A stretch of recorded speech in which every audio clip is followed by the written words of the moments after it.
Bismillahirrahmanirrahim. Assalamualaikum warahmatullahi wabarakatuh. Waalaikumsalam warahmatullahi Selamat wabarakatuh. pagi, Bapak-bapak dan Ibu-ibu. Di sini Selamat perkenankan pagi. saya untuk mempresentasikan atau men-sharekan tentang materi pelajar Pancasila. Apa aja sih elemen-elemen materi pelajar Pancasila itu? Eh, ada 6 elemen. Yang pertama itu ada beriman, bertakwa kepada Tuhan Yang Maha Esa, dan berakhlak mulia. Jadi, pelajar Indonesia yang berakhlak mulia adalah pelajar yang berakhlak dalam hubungannya dengan Tuhan Yang Maha Esa. Ia memahami ajaran agama dan kepercayaan serta menerapkan pemahaman tersebut dalam kehidupan sehari-hari. Elemen kunci beriman bertakwa ke atas Pak punten. Ke atasin. Enggak, maksud aku ke bawah, ke atas itu. Nah, iya. Oke. Elemen kunci beriman bertakwa kepada Tuhan Yang Maha Esa dan berakhlak mulia itu ada 5. Yang pertama itu ada akhlak beragama, yang kedua akhlak pribadi, yang ketiga ada akhlak kepada manusia, yang keempat ada akhlak kepada alam, yang kelima akhlak bernegara. Jadi di sini ada 5 elemen yang mencakup hablum minallah, hablum minannas, dan hablum minafsihi. Jadi yang namanya beriman, bertakwa kepada Tuhan Yang Maha Esa dan berakhlak mulia itu mengikuti ajarannya sesuai yang dia anut dan mengaplikasikannya secara baik terhadap hubungan dia dengan manusia dan hubungan dengan yang lainnya.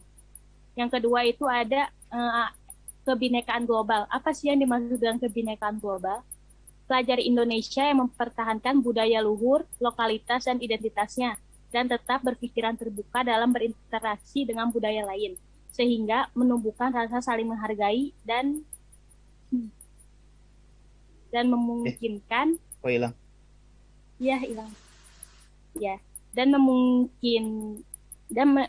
memungkinkan terbentuknya budaya baru yang positif dan tidak bertentangan dengan budaya luhur bangsanya. Nah, ada 3 elemen kunci nih Ibu Bapak dalam kebinekaan global itu. Yang pertama, mengenal dan menghargai budaya. Yang kedua, ada kemampuan komunikasi interkultural dalam berinteraksi dengan sesama. Yang ketiga, ada refleksi diri, tanggung jawab terhadap pengalaman kebinekaan global.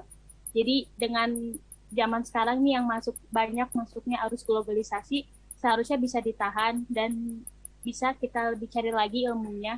Lebih baik mencintai budaya sendiri dibanding budaya luar. Oke.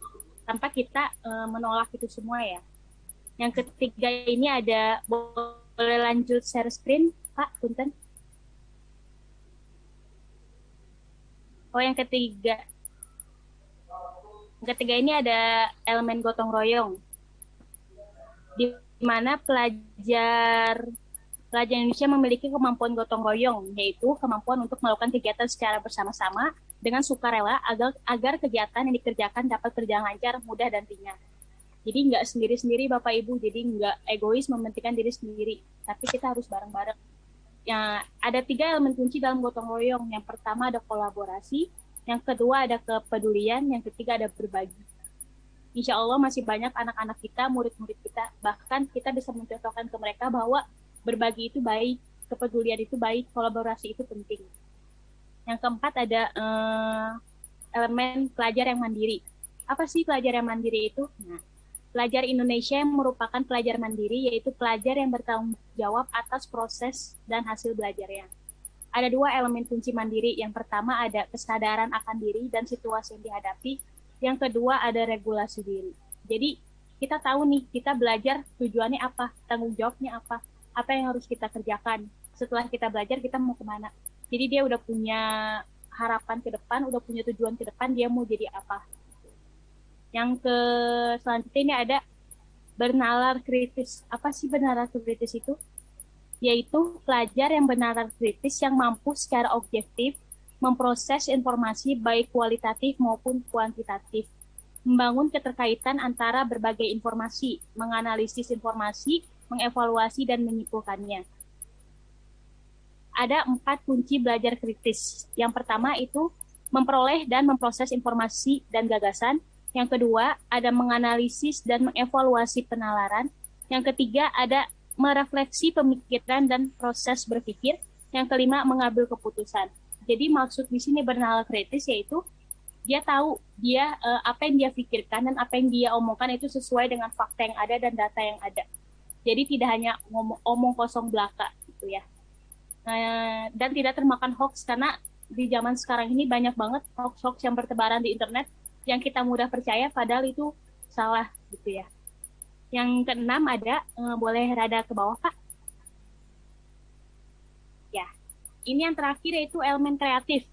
Jadi pelajar Indonesia tuh harus punya eh, kekreatifan karena bukan tidak mungkin banyak orang luar yang ke Indonesia untuk mencari pekerjaan dengan mudahnya, sedangkan kita sebagai orang Indonesia, sebagai pelajar Indonesia, contohnya saya mahasiswa, untuk mendapat pekerjaan sendiri di Indonesia pun di negeri sendiri pun mau bisa tidak bisa, rada susah.